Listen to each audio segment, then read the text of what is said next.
السلام علیکم، good morning Faisal آباد سٹی ایس 10 کے ساتھ میں ہوں زینت سرفراز، اور دعا گو ہوں کہ آپ کے دن کا آغاز بہترین انداز میں ہو چکا ہوگا، اور جمعہ کی ڈھیر مبارکباد جتنے بھی دیکھنے والے ہیں ان کو جمعہ کی بہت مبارکباد۔ اور آج کے دن جب بھی دعا کے لیے ہاتھ اٹھائیں تو ہمیں اپنی دعاؤں میں ضرور یاد رکھیے گا، کیونکہ دعا ایک سب سے بڑی نعمت بھی ہے اور سب سے بڑا تحفہ بھی ہے جو ہم کسی کو دے سکتے ہیں۔ تو کوشش کیا کریں کہ جمعہ کے علاوہ بھی جب بھی دن کے کسی بھی پہر آپ اپنے لیے دعا کرتے ہیں تو دوسروں کو اپنی دعاؤں میں ضرور شامل کریں، کیونکہ آپ کی دعاؤں سے کب کس کا کہاں بھلا ہو جائے کون جانتا ہے۔ اور کہتے ہیں کہ جب بھی دعا کے لیے ہاتھ اٹھائیں تو اس یقین سے اٹھانا چاہیے کہ آپ کی دعائیں ضرور قبول ہوں گی۔ قبولیت کا وقت مقرر ہے، وہ کب ہوں گی، کہاں ہوں گی، کس صورت میں ہوں گی، یہ تو انسان نہیں جانتا، یہ تو رب کی ذات جانتی ہے۔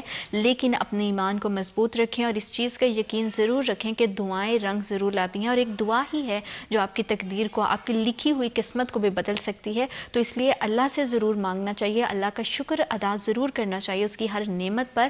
اور جیسے جیسے زندگی گزرتی جا رہی ہے، زندگی کے ساتھ ساتھ بہت سارے اپس اینڈ ڈاؤنز آتے ہیں جو کہ زندگی کی خوبصورتی ہیں، تو ان سے گھبرانا نہیں چاہیے۔ جیسے ہی آپ کی زندگی میں کوئی بھی وقت آتا ہے، اچھا ہو یا برا ہو، تو ایک بات کو ہمیشہ اپنے مائنڈ میں رکھیں کہ وقت کیسا بھی ہو گزر جاتا ہے۔ اگر آپ کسی مشکل میں ہیں تو اپنے اچھے دن کی امید میں اس مشکل وقت کو گزاریے، اور اگر آپ کا دن بہت اچھے گزر رہے ہیں، آپ کا ٹائم بہت اچھا جا رہا ہے، تو اللہ کا شکر ادا ضرور کیجئے، اور ہمیشہ دعا کیجئے کہ آپ کی زندگی کے جو دن ہیں وہ اسی طرح سے خوبصورت رہیں، حسین رہیں، اور آپ اپنی زندگی کو بھرپور طریقے سے انجوائے کریں۔ آمین۔ بس اسی بات کے ساتھ کہ آپ اپنی دعاؤں میں ہمیں یاد رکھیے گا، چلتے ہیں ہمارے اسپیشل سیگمنٹ ٹوڈیز ویدر کی جانب اور جانتے ہیں کہ آج فیصل آباد کا موسم کیسا ہے۔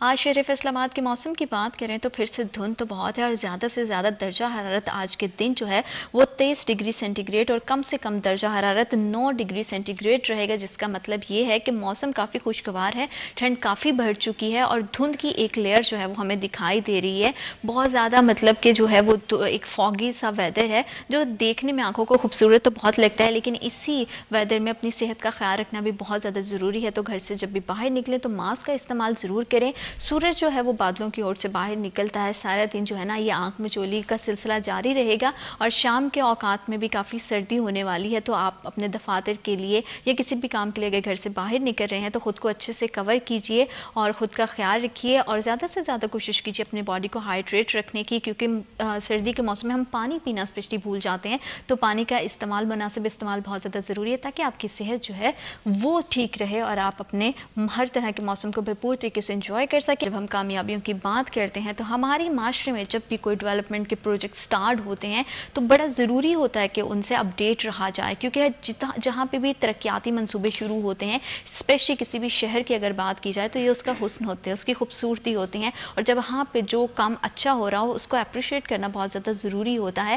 ہم نے دیکھا کہ کچھ دن پہلے جو ہے وزیر اعلیٰ پنجاب محسن نقوی صاحب نے جو ہے وہ فیصل آباد کا رخ کیا، یہاں پہ دورہ کیا، اور جتنے بھی ڈیولپمنٹ پروجیکٹ تھے ان کے حوالے سے انہوں نے بریفنگ لی، اور اس میں سب سے پہلے ان کا جو وزٹ تھا وہ الائڈ ہاسپٹل کے حوالے سے تھا، کیونکہ صحت کسی بھی معاشرے کی بنیادی ضرورت ہوتی ہے، اور صحت کی سہولیات جتنی بہتر ہوں گی اتنا ہی شہریوں کے لیے آسانی ہوگی۔ الائڈ ہاسپٹل کی کیا اپڈیٹس ہیں، اس میں ترقیاتی کام کہاں تک پہنچا ہے، ریویمپنگ کا کام جو ہو رہا ہے کیا جو ڈیڈ لائن دی گئی ہے تب تک کمپلیٹ ہو جائے گا یا نہیں، اسی حوالے سے بات کرنے کے لیے آج ہمیں اسٹوڈیوز میں جوائن کیا ہے ہمارے سینئر رپورٹر ہیں عزادار حسین۔ السلام علیکم عزادار، کیسے ہیں آپ؟ خیریت سے ہیں؟ میں بالکل ٹھیک ہوں، thank you so much for coming. عزادار، ہم نے دیکھا کہ کچھ دن پہلے جو ہے وہ سی ایم صاحب نے فیصل آباد کا دورہ کیا، اور یہ ان کی بڑی کوالٹی ہے کہ وہ جو ہے وہ بغیر پروٹوکول کے آتے ہیں، اور بڑی اچھی بات ہے کہ جو پروجیکٹ انہوں نے سٹارٹ کیا ہے اس کے حوالے سے وہ آ کے پرسنلی چیک بھی کرتے ہیں۔ تو الائڈ ہاسپٹل کا دورہ ان کا کیسا رہا اور کیا اپڈیٹس ہیں ریویمپنگ کے حوالے سے؟ دیکھیں، سب سے پہلے تو عوام کو یہ بتانے کی ضرورت ہے کہ ہمارے فیصل آباد میں کون سے ہاسپٹل ایسے ہیں جہاں پہ ریویمپنگ کا کام جو ہے وہ کیا جا رہا ہے، اور ریویمپنگ کا کام کیوں کیا جا رہا ہے یہ میسج پہنچانا بھی بہت ضروری ہے۔ فیصل آباد میں اس وقت دو بڑے ہاسپٹل ہیں جس میں الائڈ ہسپتال 1 شامل ہے اور الائڈ ہسپتال 2 شامل ہے۔ جو الائڈ ہسپتال 2 ہے یہ 1956 میں بنا تھا۔ اب دیکھیں 1956 سے اب آپ لگائیں تو تقریباً کافی عرصہ بنتا ہے، اور ان الائڈ ہسپتال 2 کی اگر بات کریں تو جب بارش ہوتی ہے تو اس کا علی وارڈ ہے، اقبال وارڈ ہے، طارق وارڈ ہے، تو اس کی جو چھتیں ہیں وہ ٹپکنا شروع ہو جاتی ہیں۔ جب وہ ٹپکتی ہیں تو ہم نے یہ کئی دفعہ خبر بھی دی ہے، اور یہ ویڈیو بھی کئی دفعہ ہمارے چینل پہ چلی ہے کہ جو مریض ہیں وہ اپنے بیڈ جو ہے بچاتے پھرتے ہیں بارش سے، کہ ہمارے جو بیڈ ہیں وہ بارش سے محفوظ رہ سکیں. اس لیے ہم نئے ہسپتال تو بناتے جا رہے ہیں، مگر ان پرانے ہاسپٹلس کے اوپر جو ہے وہ توجہ نہیں دی جا رہی تھی، جو کہ اب نگران حکومت کی جانب سے دی گئی ہے، اور الائٹ ہاسپٹل 2 میں جو ہے وہ ریویمپنگ کا کام اب ہو رہا ہے. اسی طرح بات کرتے ہیں الائٹ ہاسپٹل 1 کی، جہاں وزیر اعلیٰ پنجاب محسن نقوی نے جو تھا وہ گزشتہ دنوں یہاں پہ وزٹ کیا. الائٹ ہاسپٹل 1 کا جو پہلا حصہ تھا وہ بنا ہے 1986 میں، اور اس کا جو دوسرا پورشن تھا یہ بنا ہے 1998 میں. اب آپ 1986 میں جو حصہ بنا ہے اب وہ بھی مختلف جگہ سے تھا، وہ خستہ حالی کا شکار ہو چکا تھا. اور گزشتہ دنوں جب سی ایم نے وزٹ کیا اور میڈیا سے گفتگو کے دوران انہوں نے کہا ہے کہ جب ہمارے محکمہ بلڈنگ کے جو افسران تھے انہوں نے جب وزٹ کیا تو انہیں نظر آیا کہ جو یہ عمارت ہے یہ مختلف جگہ سے مختلف مقامات سے جو ہے خستہ حال کا شکار ہو چکی ہے، اور کسی وقت بھی یہ زمین بوس ہو سکتی ہے. اگر خدا نہ خواستہ یہ زمین بوس ہو جاتی تو انسانی جانوں کو جو ہے وہ ضیاع ہو سکتا ہے. اس لیے حکومت کی جانب سے، نگران حکومت کی جانب سے ان ہسپتالوں کی جو ہے وہ ریویمپنگ کروائی جا رہی ہے. جب وزٹ کیا سی ایم پنجاب نے تو انہوں نے شعبہ بیرونی مریضہ کا وزٹ کیا، اس کے ساتھ ساتھ سرجیکل ایمرجنسی میں کام جاری ہے، اور شعبہ اندرونی مریضہ میں جہاں پہ ریویمپنگ ہو رہی ہے وہاں کا انہوں نے باقاعدہ وزٹ کیا. اس موقع پہ سیکرٹری ہیلتھ محکمہ پرائمری سیکنڈری اینڈ محکمہ اسپیشلائزڈ ہیلتھ کیئر علی جان موجود تھے. محکمہ بلڈنگ کے جو افسران تھے وہ وہاں پہ موجود تھے. ضلع انتظامیہ تھی، کمشنر فیصل آباد یعنی کہ فیصل آباد میڈیکل یونیورسٹی کے وائس چانسلر، پوری ایک انتظامیہ تھی، اور ان کی جانب سے جو تھا وہ سی ایم کو بریفنگ دی گئی. کام کے حوالے سے اگر بات کی جائے تو کام تو بڑی تیزی سے وہاں پہ ہم دیکھ رہے ہیں کہ روزانہ کی بنیاد پہ جو ہے وہ کام بہت تیزی سے ہو رہا ہے. تو مگر مزید سی ایم صاحب کی جانب سے مزید احکامات جاری کیے گئے کہ اس کام کو جو ہے وہ جلد سے جلد مکمل کیا جائے، اور جو ڈیڈ لائن دی گئی ہے وہ دی گئی ہے 31 جنوری سے پہلے جو ہاسپٹل ہے اسے مکمل طور پہ فعال بنانا ہے.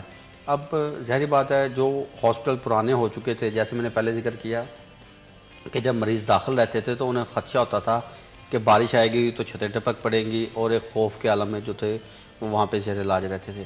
اب ظاہری بات ہے جب ریویمپنگ ہوگی ہاسپٹلس کی جو لک ہے وہ بہت بہتر نظر آئے گی. جب وہ اچھی نظر آئے گی تو مریضوں کو ایک بہتر ماحول میسر ہوگا. جب مریضوں کو بہتر ماحول میسر ہوگا، دیکھیں ہم جاتے ہیں، میں الائٹ ہاسپٹل کے مختلف جب وارڈ وزٹ کرتا ہوں کسی خبر کے حوالے سے، کبھی کسی مریض کے حوالے سے، تو اکثر وارڈ ایسے ہیں جہاں پہ جانے پہ خوشی ہوتی ہے. مثال کے طور پہ نیورو سرجری کا وارڈ ہے الائٹ ہاسپٹل میں بنا ہوا جی. اس کے ساتھ ساتھ آئی وارڈ ہے. اگر آپ وہاں پہ جاتے ہیں تو آپ کو ایسے لگے گا جیسے آپ کسی پرائیویٹ ہاسپٹل میں آ چکے ہیں. یہ وہاں پہ انہوں نے اس طرز کا جو ہے وہ وارڈ وغیرہ مخیر حضرات کے تعاون سے وہاں پہ انہوں نے بنوائے ہوئے ہیں. اب حکومت کی جانب سے اگر اس طرح کے وارڈ بنائے جائیں گے تو آپ خود اندازہ لگائیں کہ فیصل آباد میں اس وقت الائٹ ہاسپٹل 1 میں 23 وارڈ ہیں. میں 23 وارڈ میں صرف اور صرف 2 وارڈز کی بات کر رہا ہوں جن کی حالت بہتر ہے، اور 21 وارڈ ایسے ہیں جن کی حالت وہ اچھی نہیں ہے. اب جب حکومت کی جانب سے ریویمپنگ کا کام کروایا جائے گا اور ان کی لک جو ہے وہ ایسے نظر آئے گی جیسے نیورو کا وارڈ ہے یا آئی وارڈ ہے، تو ہر مریض کو جو ہے وہ ایک اچھا ماحول وہاں پہ میسر ہوگا.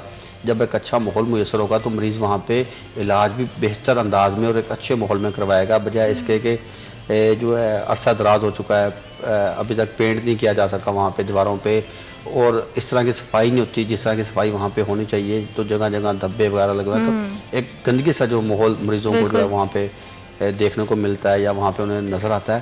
تو جب ریویمپنگ ہوگی، ماحول بہتر ہوگا، تو ظاہری بات ہے مریضوں کو جو اچھا وہاں پہ ماحول میسر ہوگا تو مریض وہاں پہ خوشی سے جائے گا. اور آتا تو وہ تبھی ٹھیک ہو جائے گا جب اسے وہاں پہ ماحول جو ہے وہ بہتر ملے گا. جب مریض کو ماحول بہتر نہیں ملے گا تو وہ کہے گا یار اس سے اچھا تو میں گھر میں تھا، وہاں پہ کم سے کم صاف ستھری جگہ تو تھی، وہاں پہ صفائی کا تو خیال تھا، یہاں پہ صفائی کا خیال نہیں ہے، یہاں پہ یہ پرابلم ہے. اور ساتھ کے مریضوں کو آپ کو پتہ ہے جب وہ کچھ بھی ان کی حالت خراب ہو رہی ہوتی ہے تو آلریڈی وہاں پہ وہ جگہ ایسی مناسب نہیں ہے، وہاں پہ حالات ایسے ہوتے ہیں، وہاں پہ گندگی کا ماحول ایسا ہوتا ہے کہ وہاں مزید جب گند ڈال دیتے ہیں تو پھر جو ساتھ والا مریض ہوتا ہے اسے بھی مشکلات کا سامنا کرنا پڑتا ہے. اب جب ایسے ہاسپٹلز ہوں گے ریویمپنگ کے بعد تو نہ صرف مریضوں کو بلکہ وہاں پہ بیٹھنے والا جو عملہ ہے جس میں ڈاکٹر ہے، نرسز ہے، پیرامیڈک اسٹاف کا عملہ ہے، تو انہیں بھی وہاں پہ بہتر ماحول جو ہے وہ میسر آئے گا اس سلسلے میں. بالکل، کیونکہ صفائی بہت زیادہ ضروری ہوتی ہے کسی بھی چیز میں. اگر ہم بھی روٹین میں کام سے تھکے ہمارے گھر جاتے ہیں اور گھر اگر بکھرا ہوا ملے تو بڑی ایک عجیب سی صورتحال ہو جاتی ہے. جیسے آپ نے بھی بات کی پینٹس کے حوالے سے، صفائی کے حوالے سے،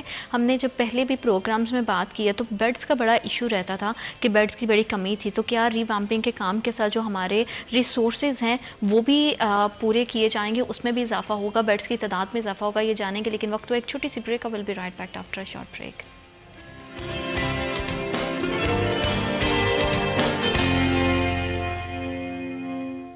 welcome back after a short break. آپ دیکھ رہے ہیں سٹی ایٹ 10 اور صحت کے حوالے سے ہمیشہ سے ہماری کوشش ہوتی ہے کہ جتنی بھی اپڈیٹس ہیں وہ آپ تک پہنچائیں تاکہ آپ کے لیے بہت زیادہ سہولیت ہو. اور الائڈ ہاسپٹل کی بات کریں تو پنجاب کا تیسرا بڑا ہاسپٹل ہونے کے ساتھ ساتھ یہاں پہ بہت زیادہ مریض دور دراز کے علاقوں سے بھی آتے ہیں کیونکہ اب ہاسپٹل میں ریویمپنگ کا کام چل رہا ہے. تو کیا مشکلات کا سامنا مریضوں کو کرنا پڑا ہے یا مینجمنٹ ان چیزوں کو اچھے سے جو ہے وہ ہینڈل کر رہی ہے، اس بارے میں جانیں گے. اور کس طرح کے ریسورسز کا کیا آنے والے دنوں میں ہم جو ہے وہ اضافہ دیکھیں گے، کیونکہ ہم نے دیکھا ہے کہ الائڈ ہاسپٹل میں مریضوں کی تعداد بہت زیادہ بڑھ جاتی ہے اور بیڈز کی بڑی کمی ہو جاتی ہے. تو کس طرح کی مزید چیزوں کا اور سہولیات کا اضافہ کیا جائے گا، یہ جانیں گے عزادار سے.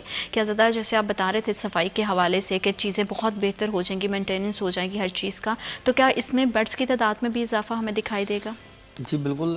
جب سی ایم صاحب نے وزٹ کیا ہے تو اور وہاں پہ آرتھو کے پیشنٹ ہوتے ہیں، وہاں پہ نیورو سرجری کے پیشنٹ ہوتے ہیں اور اس کے ساتھ ساتھ آرتھو کے پیشنٹ ہوتے ہیں اور اس میں دیگر ایسے مریض جنہیں آپریشن کی ضرورت ہے یا وہ کسی حادثات کا شکار ہے، تو وہ ایسے مریض جو ہیں وہ وہاں پہ جاتے ہیں اور ان کی جو ہے وہ ٹریفک حادثات کا شکار افراد شامل ہوتے ہیں.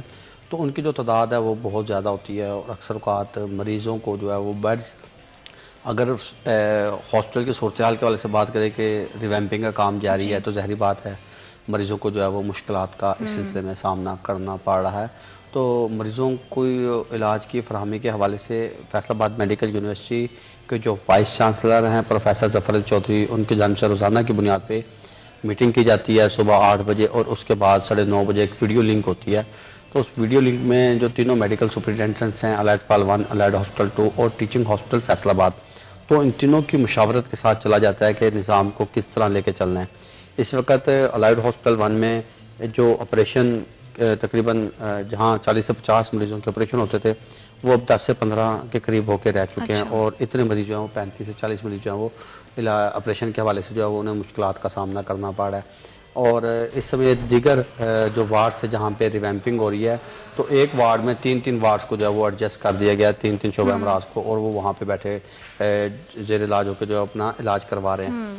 اب یونیورسٹی انتظامیہ کی جانب سے کیا کیا گیا جی؟ یونیورسٹی انتظامیہ کی جانب سے جو شعبہ ڈینٹل ہے اسے ٹیچنگ ہاسپٹل فیصل آباد میں منتقل کر دیا گیا ہے اور اس کے ساتھ ساتھ الائڈ ہاسپٹل 2 میں جو ہے وہ یورالوجی اور آرتھوپیڈک وارڈ جو ہے وہاں پہ منتقل کر دیا گیا ہے. بالکل صحیح. اب علاج یہ ہوگا کہ جن کے میجر آپریشن ہوتے ہیں، جن کے بڑے آپریشن ہوتے ہیں، جن کی لسٹ ہوتی ہے، جنہیں لسٹ میں داخل کر کے جن کا آپریشن کرنا ہوتا ہے، آرتھوپیڈک مریضوں کو اور جو گردہ مثانہ کے مریض ہوں گے یعنی کہ ہڈی پٹھا جوڑ کے امراض میں مبتلا مریض، اور اس کے ساتھ ساتھ جو گردہ مثانہ کے امراض میں مبتلا مریض ہیں جنہیں آپریشن کی ضرورت ہے تو انہیں الائڈ ہاسپٹل 2 جانا پڑے گا اور وہیں پہ انہیں داخل کر کے ان کے میجر آپریشن جو ہے ان کے بڑے آپریشن جو ہے وہ انہیں وہاں پہ علاج کی سہولت میسر آ سکے گی. الائڈ ہاسپٹل 1 کے والے سے بات کی جائے تو یہاں پہ ابتدائی ایمرجنسی کے طور پہ جو ہے انہیں آپریشن یا پھر انہیں ایمرجنسی ٹریٹمنٹ دے کے جو ہے مریض کو ڈسچارج کر دیا جائے گا. اب اس کے ساتھ ساتھ ظاہری بات ہے الائڈ پال 1 میں کام ہو رہا ہے تو مشینری جو ہے وہاں پہ فالتو پڑی ہوئی ہے. جیسے میں نے پہلے بتایا کہ 50 مریضوں کے آپریشن ہوتے ہیں، اب جو ہے ان کی تعداد کم ہو چکی ہے تو اب وہاں پہ مشینری جو ہے وہ لیپروسکوپی مشین شامل ہے. ظاہری بات ہے ریویمپنگ کا کام چل رہا ہے تو بہت ساری ایسی مشکلات ہیں جو مریضوں کو بھی جو ہے وہ فیس.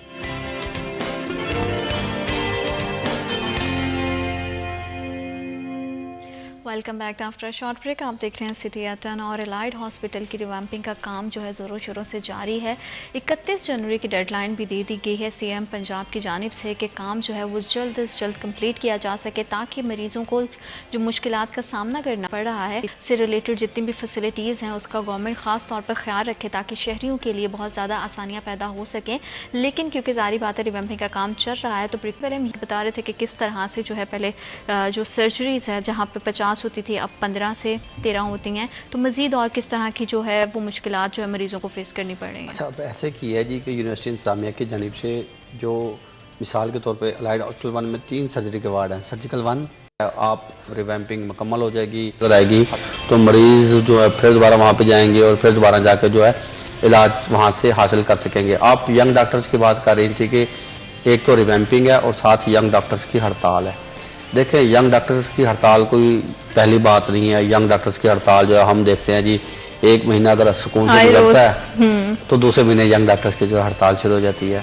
تو آئے روز ینگ ڈاکٹرز کی جو ہڑتال ہے اب عوام بھی جو ہے وہ اس کی عادی ہو چکی ہے جی. ٹھیک ہے, اب عوام جاتی ہے تو سارا سال عوام کو یہ ہوتا ہے کہ ہم جائیں گے تو یہ نہ ہو کہ وہاں پہ جو ہے وہ ہڑتال ہو جائے اور جو ہے وہ مشکلات کا سامنا کرنا پڑے.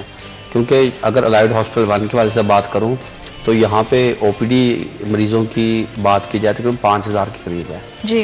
5000 مریض شعبہ بیرونی مریضوں کا رخ کرتے ہیں علاج کے لیے. یہ صرف ڈویژن فیصل آباد کے مریض نہیں آتے, یہاں پہ مریض آتے ہیں سرکودا, میاں والی, بکر, ایون کہ ملتان تک کے ہم نے مریض دیکھے ہیں کہ وہاں سے اگر کوئی کسی کو کہتے ہیں کہ یہاں پہ آپ کو علاج کی سہولت میسر نہیں ہے تو وہ بھی الائڈ ہاسپٹل آ کے سانس لیتا ہے اور یہاں پہ جو ہے وہ اسے علاج کی سہولت ملتی ہے یا وہ اپنا چیک اپ جو ہے وہ کرواتا ہے. ایڈس کے والے سے بات کی جائے تو ڈویژن فیصل آباد میں صرف ایک سینٹر بنایا گیا ہے جو کہ الائڈ ہاسپٹل او پی ڈی میں واقع ہے. اب جو جان لیوا مرض ہے ایڈس, اگر اس میں بھی کوئی مبتلا مریض ہے تو اس نے بھی علاج کے لیے الائڈ ہاسپٹل کی او پی ڈی میں آنا ہے. ڈویژن فیصل آباد میں ایک واحد پوائنٹ سینٹر حکومت کی جانب سے بنایا گیا. اب دیکھیں ایسے میں وائی ڈی اے کی ہڑتال ہے, ینگ ڈاکٹرز کی ہڑتال کو آج میرے خیال میں 6 روز گزر چکے ہیں جی. اور ینگ ڈاکٹر جو ہے وہ حکومت کے ساتھ یہ کہتے ہیں جی کہ ہمارا ایک ڈاکٹر ذیشان گجرات میں قتل ہوا اور اس کے جو ہے وہ ابھی تک ملزمان پولیس کی جانب سے گرفتار نہیں کیا جا سکے اور کچھ جو ڈاکٹر برطرف کیے گئے ہیں ان کی بحالی کا مطالبہ کر رہے ہیں. اور اس کے ساتھ ساتھ سیکیورٹی بل کے حوالے سے جو ہے وہ ان کا مطالبہ چلتا آ رہا ہے کہ سیکیورٹی بل جو ہے وہ منظور کیا جائے, سیکیورٹی بل منظور کیا جائے. یہ وہ 3 مطالبے ہیں جو کہ ینگ ڈاکٹر ایسوسی ایشن کی جانب سے کیے جا رہے ہیں اور اسی کی بنا پہ جو ہے وہ فیصل آباد کے اس وقت کن کن ہاسپٹل میں ہڑتال جاری ہے. اس میں الائڈ ہاسپٹل 1 شامل ہے, الائڈ ہاسپٹل 2 شامل ہے, ٹیچنگ ہاسپٹل فیصل آباد شامل ہے اور ہمارا چلڈرن ہاسپٹل جہاں پہ چھوٹے چھوٹے مریض بچے جو ہے وہ علاج کی غرض سے آ رہے ہیں. اور جیسے میں نے الائڈ ہاسپٹل کا ذکر کیا اسی طرح اگر چلڈرن ہاسپٹل کا ذکر نہ کیا جائے تو میں سمجھتا ہوں یہ ناانصافی ہوگی. چلڈرن ہاسپٹل فیصل آباد میں صرف فیصل آباد کے بچے نہیں آ رہے, جس طرح الائڈ ہاسپٹل میں مریض بچے آ رہے ہیں اسی طرح سرگودا اور آپ جنوبی پنجاب سے بھی دیکھ سکتے ہیں کہ جنوبی پنجاب سے بھی مریض بچے والدین جو اپنے بچوں کو لے کے دیکھیں, والدین جو اپنی تکلیف برداشت کر سکتے ہیں مگر اولاد کی جو ہے وہ تکلیف برداشت کرنا ان کے لیے بہت مشکل ہوتا ہے. اب رات کے والے سے اگر بات کی جائے تو رات بھی ایک مریض میرے ساتھ رابطے میں تھا کہ مجھے جو ہے وہ وینٹیلیٹر چاہیے, میرا مریض بچہ جو اس کی حالت انتہائی سیریس ہے, اگر نہ ملا تو وہ ایسے تمام سیریس صورتحال میں جہاں پہ ینگ ڈاکٹرز کو یہ سمجھنا چاہیے کہ جو لوگ ہیں انہی کی امید پر جو ہاسپٹلز کا رخ کرتے ہیں, ٹھیک ہے جسٹس لینا کوئی غلط بات نہیں, آواز ریز کرنی چاہیے, لیکن سٹرائک کر دینا یہ کوئی حل نہیں ہے. سیکیورٹی بل کے حوالے سے بھی آپ نے بات کی, سیکیورٹی بل کیا ہے ینگ ڈاکٹرز کا مطالبہ, کیونکہ ینگ ڈاکٹرز جو ہے نا روڈز پہ بیٹھتے ہیں اور بیٹھ کے جو ہے وہ صرف احتجاج کرنا شروع کر دیتے ہیں بغیر یہ سوچے کہ ایک تو ریویمپنگ کا کام چل رہا ہے, اوپر سے اگر سٹرائک ہو جائے گی تو بیچارے مریض کہاں جائیں گے. سیکیورٹی بل کے حوالے سے بھی بات کریں گے لیکن وقت ایک چھوٹی سی بریک کا. Will be right back after a short break.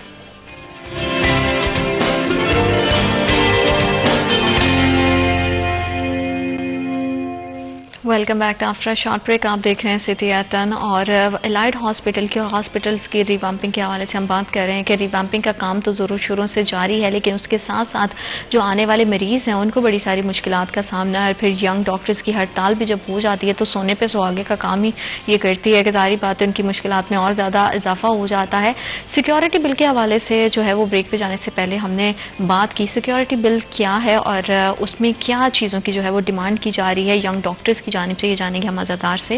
عزادار آپ نے سیکیورٹی بل کے حوالے سے بات کی تھی, اس کے حوالے سے تھوڑا سا بتائیے گا. اچھا, سیکیورٹی بل کا یہ ہے جی جو انہوں نے ترمیم وغیرہ ڈال کے سیکیورٹی بل کے حوالے سے پیش کی ہوئی ہے حکومت کو, اس میں یہ ہے کہ آپ دوران ڈیوٹی کسی ڈاکٹر کے اوپر ہاتھ اٹھاتے ہیں, اس کے ساتھ لڑتے ہیں, جھگڑتے ہیں, اسے مارتے ہیں تو آپ کو جو ہے وہ قید ہو سکتی ہے. آپ کے اوپر 788 دہشت گردی کے دفعات کے تحت مقدمہ درج ہو سکتا ہے اور اس میں 10 سال تک قید کے حوالے سے سفارش کی گئی ہے. اور اس کے ساتھ ساتھ کچھ جرمانہ جو ہے وہ اس کی ریکویسٹ کی گئی ہے کہ یہ جرمانہ بھی ساتھ میں شامل کیا جائے تاکہ مریض جو ہے وہ ڈاکٹروں کے ساتھ نہ جھگڑیں. دیکھیں ڈاکٹرز اپنے آپ کو جو ہے وہ محفوظ سے محفوظ تر بناتے جا رہے ہیں کیونکہ کمیونٹی بن چکی ہے کہ اب ڈاکٹروں کی ہڑتال ہے. آج بھی میں جب صبح رپورٹنگ کر رہا تھا مریضوں کے حوالے سے تو یقین کریں رونا آتا ہے کہ اتنے دور دور سے مریض آئے ہوتے ہیں اور کوئی تڑپ رہا ہوتا ہے، کسی سے جو ہے وہ تکلیف کی شدت برداشت نہیں کی جا رہی ہوتی.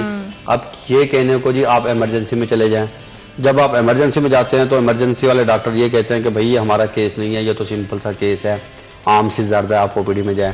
ظاہر بات ہے ان ڈاکٹروں کو بھی پتا ہے کہ یار او پی ڈی میں ہڑتال چل رہی ہے تو یہاں پہ یہ چیک اپ ان کا وہاں پہ نہیں ہو سکتا. اگر وہ تھوڑی بہت کچھ چیک کرنے کے بعد، ٹریٹمنٹ کرنے کے بعد انہیں دوائی دے دیں تو چلو مریض مطمئن ہو کے چلا جائے. آج بھی ایک ضلع چنور سے ایک مریض آیا ہوا تھا. اب وہ کہتا ہے کہ رات ہم یہاں پہنچے ہیں ایمرجنسی میں اور ایمرجنسی میں رات گزاری ہے، تو اب انہوں نے ہمیں ڈسچارج کر دیا ہے کہ آپ او پی ڈی میں چلے جائیں. اب وہ کہتے ہیں ہم او پی ڈی میں گئے ہیں تو او پی ڈی میں پتہ چلا ہے کہ ہڑتال ہے. وہ او پی ڈی والے کہتے ہیں جی آپ چلے جائیں جی ایمرجنسی میں. اب ہم ایمرجنسی میں گئے ہیں تو ایمرجنسی والوں نے کہا ہم آپ کو داخل نہیں کر سکتے. وہ کہتا ہے ہمارا مریض نہ کچھ کھاتا ہے، نہ کچھ پیتا ہے، نہ بولتا ہے، اور یہ کروڑ تک جو ہے وہ سیدھی نہیں دے رہا. اتنی سے تکلیف کی شدت جو ہے برداشت کرنی پڑی ہے، مگر کسی کے سر پہ جو ہے جوں تک نہیں رنگتی، ڈاکٹروں کو پرواہ تک نہیں ہوتی، اور وہ مریض جو ہے وہ پریشان ہو رہے ہیں. اچھا یہی ڈاکٹر جب شام کو اپنے کلینک پہ بیٹھیں گے، اپنے ہاسپٹل میں بیٹھیں گے، تو وہاں پہ یہ ہڑتال نہیں کرتے. یہ مریض جو ہے وہ شام کو جب انہیں پیسے دے کے، انہیں فیس دے کے چیک کروائیں گے تو وہاں پہ انہیں کسی قسم کا کوئی مسئلہ نہیں ہے. اب ہو کیا رہا ہے، اب ڈاکٹر ہڑتال پہ ہیں. اب ڈاکٹر ہڑتال پہ ہونے کے باعث کچھ ڈاکٹر ایسے ہیں جو گھر بیٹھے فون کر دیتے ہیں، پوچھ دیتے ہیں ہڑتال ہے جی، ہاں جی ہڑتال ہے. وہ اپنے گھر ہی بیٹھے ہوئے ہیں، ڈیوٹی پہ آتے نہیں، سیلری وہ سرکار سے جو ہے پوری لے رہے ہیں. اور اگر کوئی ڈاکٹر آ بھی جائے غلطی سے اسٹرائک کے دنوں میں، اپنے کسی سینئر کو شکل دکھائی اور دوبارہ واپس چلے گئے، کوئی چیک اینڈ بیلنس ہے ہی نہیں کہ وہ کہیں جواب دہ ہیں یا نہیں ہے. اس طرح کے ڈاکٹروں کے خلاف جیسے میں نے پہلے بتایا کہ حکومت جو ہے نوٹس لیتی رہی ہے، حکومت کی جانب سے سسپینڈ بھی کیے جاتے ہیں، مگر پھر ڈاکٹروں کی بحالی کے حوالے سے ڈاکٹروں کی جانب سے پھر ایک اسٹرائک شروع کر دی جاتی ہے کہ ہمارے ڈاکٹروں کو جو ہے بحال کیا جائے. جو سسپینڈ جنہیں کیا گیا ہے انہیں جو ہے وہ آرڈر ان کے واپس لیے جائیں اور انہیں جو ہے دوبارہ نوٹس سے بحال کیا جائے. تو اس طرح کی جو مشکلات ہوتی ہیں، مثال کے طور پہ شوکاز جاری کیا جاتا ہے انتظامیہ کی جانب سے کہ جو آپ دیں جی آپ ہڑتال پہ ہیں اور آپ نے مریضوں کو چیک کیوں نہیں کیا، تو یہ وہ شکایات پھر انتظامیہ کو جو واپس لینے پڑتے ہیں. اب ہم نے دیکھا 2 مہینے بھی ہم نے ہڑتال کور کی ہے وائی ڈی اے کی، کہ 2 مہینے انہوں نے او پی ڈی میں کام نہیں کیا. مریضوں کو جو بیچارے دور دراز سے آتے ہیں، ایسے مریض جن کے پاس واپس جانے کے لیے کرایہ تک نہیں ہوتا، وہ کس مشکل میں سفر کر کے آتے ہیں. دیکھیں تکلیف کوئی بھی ہو نا، کوئی بھی تکلیف برداشت نہیں ہوتی. وہ ایک دان کی تکلیف لے لیں، وہ ایک سوئی آپ کو لگ جائے اس کی تکلیف لے لیں، یا ایک ناخن اگر آپ کا وہ مل جاتا ہے تو وہ بھی تکلیف تو آپ کو ہوتی ہے نا.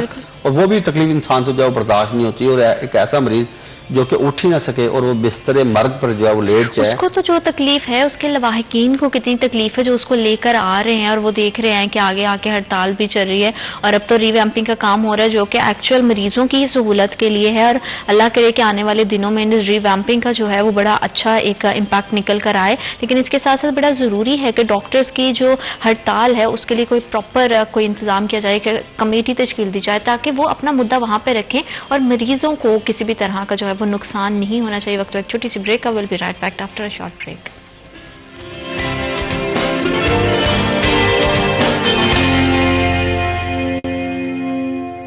Welcome back after short break. آپ دیکھ رہے ہیں سٹی ایٹ 10 اور الائڈ ہاسپٹل کی ریویمپنگ کا کام ہے. مریضوں کو کن مشکلات کا سامنا کرنا پڑا ہے، لیکن ان تمام حالات میں ایک چیز یہ بھی ہے کہ ٹریٹمنٹ نہیں رکا، ٹریٹمنٹ ہو رہا ہے تاکہ جو ہے نا وہ جتنا بھی فیسیلیٹیٹ کیا جا سکے مریضوں کو اتنا تو کیا جائے، اور اس کے حساب سے مینجمنٹ بھی جو ہے وہ چیزوں کو اچھے سے مینج کرنے کی کوشش کر رہی ہے.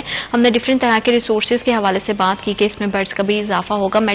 اگر میڈیسن کے حوالے سے اگر بات کریں تو ہم نے سنا تھا پچھلے دنوں میں کہ انسولین کی بڑی کمی ہے مارکیٹ میں، تو کیا الائڈ ہاسپٹل میں انسولین پرووائڈ کی جا رہی ہے، اور جو میڈیسن ہے ادویات کی دستیابی وہ کتنی حد تک جو ہے وہ وہاں پہ ممکن بنائی جا رہی ہے. اسی حوالے سے ہم جانیں گے عزادار سے کہ عزادار جس طرح سے ہم نے ڈفرینٹ طرح کے ریسورسز کی بات کی، اگر میڈیسن کی بات کی جائے تو کیا جو میڈیسن کی پراپر اویلیبلٹی ہے وہ الائڈ ہاسپٹل میں موجود ہے، اور انسولین جو کہ شارٹیج جس کی دیکھی گئی ہے مارکیٹ میں، کیا وہ الائڈ ہاسپٹل میں موجود ہے؟ دیکھیں چیزیں ہیں 2 قسم کی. جب نگران حکومت آئی تو ان کی جانب سے فارمیسی بنائی گئی ماڈل فارمیسی کے نام سے، جہاں پہ تقریباً 114 کے قریب یا 110 کے قریب ادویات مریضوں کو فراہم کی جا رہی ہیں. اس سے پہلے تقریباً 65 کے قریب ادویات اقسام کی جو تھی وہ مریضوں کو فراہم کی جا رہی تھی. اب اس میں جو ہے وہ ادویات میں تقریباً 45 قسم کی 48 قسم کی ادویات جو ہیں اس میں اضافہ کیا گیا ہے. اس طرح اب شعبہ بیرونی مریضہ میں جو ادویات مریضوں کو مل رہی ہے ان کی تعداد ہے 110 کے قریب. اوکے. اچھا، اب جو شعبہ ایمرجنسی ہے وہاں پہ تو آپ کو پتا ہے کہ ادویات بہت ضروری ہے اور 100% وہاں پہ ادویات جو ہے وہ فراہم کی جا رہی ہے. شعبہ اندرونی مریضہ میں مریضوں کو مشکلات کا سامنا ہے، وہاں پہ مکمل ادویات موجود نہیں ہیں. مریضوں کو ہم نے دیکھا ہے کہ پرچی اٹھائی ہوتی ہے کبھی کوئی ٹرپ لینے کے حوالے سے یا کبھی کوئی انجیکشن لینے کے حوالے سے، کبھی کوئی میڈیسن لینے کے حوالے سے وہ باہر جا رہے ہوتے ہیں اور باہر پرائیویٹ میڈیکل سٹور سے لے کے آ رہے ہوتے ہیں. جہاں تک رہا انسولین کے حوالے سے تو گزشتہ دنوں بھی سی ایم پنجاب نے جب وزٹ کیا تو میں نے ان سے یہ سوال کیا، سر فیصل آباد کے ہاسپٹل میں جو ہے وہ انسولین کی شدید کمی ہے. او پی ڈی میں مریض آتا ہے چیک اپ کے حوالے سے، چیک اپ کے بعد اسے جو ہے وہ انسولین ملنا ہوتی ہے. اب مریضوں کی تعداد ہے وہ دن بدن بڑھتی جا رہی ہے. انسولین اس تعداد میں نہیں آ رہی کہ مریضوں کو جو ہے فراہم کی جا سکے. اچھا. صرف اور صرف میں الائڈ ہاسپٹل کی بات نہیں کر رہا، الائڈ ہاسپٹل شامل ہے، ٹیچنگ ہسپتال فیصل آباد شامل ہے اور محکمہ پرائمری اینڈ سیکنڈری ہیلتھ کے جو تحصیل ہیڈ کوارٹر ہاسپٹل ہے وہ شامل ہے، جہاں پہ شعبہ بیرونی مریضہ میں مریضوں کو انسولین دی جا رہی تھی. مگر آئے روز ہم دیکھتے ہیں جی انسولین ختم ہوئی ہے. اور یقین کریں میرے پاس اپنے اتنے مریض ہیں یاروں دوستوں کے جن کے والدین شوگر کے مرض میں مبتلا ہیں یا انہیں خود انسولین کی ذکر ہے ضرورت ہے تو وہ روزانہ کی بنیاد پر مجھ سے رابطہ کر رہے ہوتے ہیں یار انسولین. اب میں مختلف ہسپتال میں پتہ کرتا ہوں فون کر کے بھائی انسولین ہے، وہ کہتے ہیں انسولین نہیں ہے. جی انسولین اگر جہاں پہ کچھ رکھی ہوئی ہے صرف اور صرف سرکار کو دکھانے کے لیے انہوں نے رکھی ہوئی ہے کہ ہمارے پاس انسولین موجود ہے، مگر وہ مریضوں تک منتقل نہیں ہو رہی جس طرح منتقل ہونی چاہیے. اب کچھ انتظامیہ کی پالیسی یہ ہے کہ جو شعبہ بیرونی مریضہ میں انہوں نے انسولین بند کر دیا مگر ایمرجنسی میں جو مریض آ رہے ہیں انہیں انسولین دے رہے ہیں، یا پھر ایسے مریض جو کہ شعبہ اندرونی مریضہ میں زیر علاج رہتے ہیں اور وہ وہاں سے جب ڈسچارج ہوتے ہیں تو وہ ڈسچارج سلپ جب لے کے آتے ہیں تو انہیں متعلقہ وارڈ سے یا جو مین سٹور ہے وہاں سے جا کے وہ انسولین حاصل کر سکتے ہیں. اس طرح کی کوئی پالیسی اپنائی ہوئی ہے. ہر ہاسپٹل کی ایک اپنی پالیسی ہے اور جس طرح پہلے انسولین کا نظام ایک چلتا تھا کہ او پی ڈی میں آپ آئیں، پرچی دکھائیں، اپنے ٹیسٹ دکھائیں، آپ انسولین وہاں سے لے سکتے ہیں. مگر اب انسولین کی جو انتہائی شارٹیج ہے، انتہائی قلت ہے اور آپ مارکیٹ میں جائیں تو مارکیٹ میں تقریباً 2000 3000 بلکہ اس سے بھی زیادہ مہنگی انسولین جو ہے وہ مریضوں کو مل رہی ہے. دیکھیں اب جو ایک ایسا مزدور آدمی جو کہ 15,000 2000 20,000 یا 30,000 کماتا ہے تو آپ خود اندازہ لگائیں کہ وہ مہینے کے بعد ایک انسولین کی جو ہے وائل وہ نہیں خرید سکتا، اس کے پاس اتنے پیسے نہیں ہوتے. تو یہی وجہ ہے کہ وہ سرکاری اسپتالوں کا رخ کرتے ہیں مگر سرکاری اسپتالوں میں جو ہے وہ او پی ڈی میں انسولین آ ہی نہیں رہی. کہیں ایک آدھ جگہ آتی ہوگی انسولین تو اب میں نے دیکھا ہے کہ مریض جو ہے کبھی کسی ہاسپٹل میں ایک پچھلے دنوں مریض کا انٹرویو کیا میں نے انسولین کے والے سے تو وہ مجھے بتا رہا ہے میں فلاں ہاسپٹل میں گیا ہوں، فلاں ہاسپٹل میں گیا ہوں، فلاں ہاسپٹل میں گیا ہوں.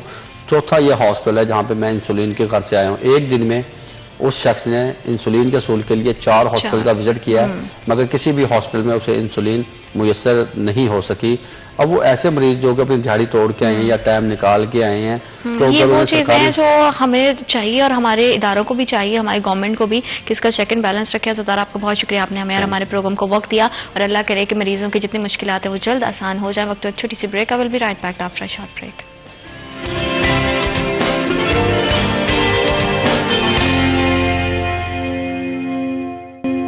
Welcome back after short break. آپ دیکھ رہے ہیں سٹی ایٹ 10 اور جمعہ کے حوالے سے جنہوں نے ابھی ہمارے پروگرام کو جوائن کیا ہے ان کو جمعہ کی ڈھیر مبارکباد. اور جمعہ کے دن اسپیشلی جو ہے درود پاک کا ورد ضرور کریں کیونکہ آج کے دن نبی پاک صلی اللہ علیہ وسلم جو ہے وہ خود درود شریف آپ کا سنتے ہیں. تو کوشش کریں کہ غیر ضروری باتوں سے اجتناب کریں اور زیادہ سے زیادہ درود پاک کا ورد کریں تاکہ اللہ تعالیٰ آپ کے لیے اور دوسروں کے لیے بہت ساری آسانیاں پیدا کرے. اور دعاؤں میں ہمیں بھی ہمیشہ یاد رکھیے گا جمعہ کے دن ہماری کوشش ہوتی ہے کہ ایسے موضوعات کو زیر بحث لایا جائے جو آپ کی زندگی میں بہت زیادہ آسانیاں پیدا کر سکے.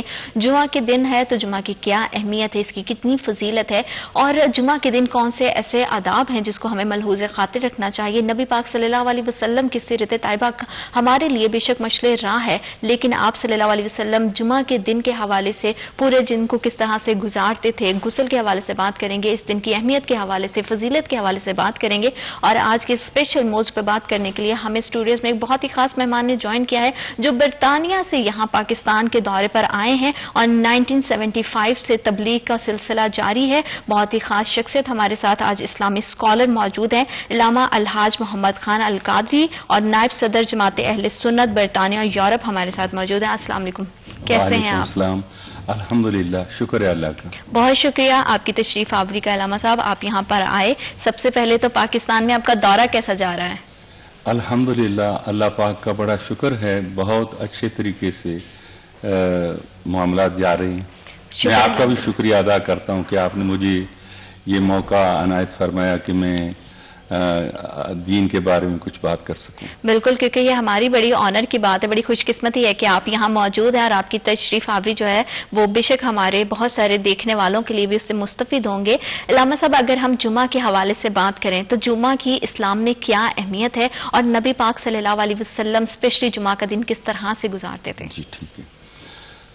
سب سے پہلے تو میں یہ چاہوں گا کہ میں اس کی تھوڑی سی تاریخ بیان کر دوں، اس کی ہسٹری بیان کر دوں کہ عرب میں یہ جو جمعہ ہے اس کو پہلے عروبہ کہا کرتے تھے، العروبہ. بالکل صحیح. اور سب سے پہلے حضور سید عالم صلی اللہ علیہ وسلم کے آباء و اجداد میں سے کعب بن لعی جو ہے نا، انہوں نے وہ حضور سید عالم صلی اللہ علیہ وسلم کی آمد کے سلسلے میں محافل منعقد کیا کرتے تھے اور وہ جمعہ کے روز کرتے تھے اور وہ لوگوں کو بتایا کرتے تھے کہ میری نسل سے ایک نبی تشریف لائیں گے جن کا نام محمد صلی اللہ علیہ وسلم ہوگا. اور انہوں نے اس العروبہ کا نام جو ہے یہ جمعہ رکھا سب سے پہلے. مگر اس نام کو وہ مشہوری حاصل نہ ہو سکی جو ہونی چاہیے تھی. اس کے بعد جب حضور سید عالم صلی اللہ علیہ وسلم نے اعلان نبوت فرمایا تو لوگ مسلمان ہونے لگے، یہاں تک کہ مدینہ سے بھی لوگ مکہ میں آئے. سب سے پہلے 12 لوگ آئے، انہوں نے اسلام قبول کیا اور انہوں نے پھر مدینہ شریف میں تبلیغ شروع کی. اگلے سال جو ہے وہ زیادہ لوگ گئے اور جب مدینہ شریف میں مسلمانوں کی تعداد تھوڑی سی زیادہ ہو گئی تو انہوں نے نبی کریم صلی اللہ علیہ وسلم سے ایک تعلیم دینے کے لیے، قرآن پڑھانے کے لیے کسی شخصیت کو مانگا. تو حضور سید عالم صلی اللہ علیہ وسلم نے اس وقت ایک نوجوان جن کا نام تھا مصعب بن عمیر.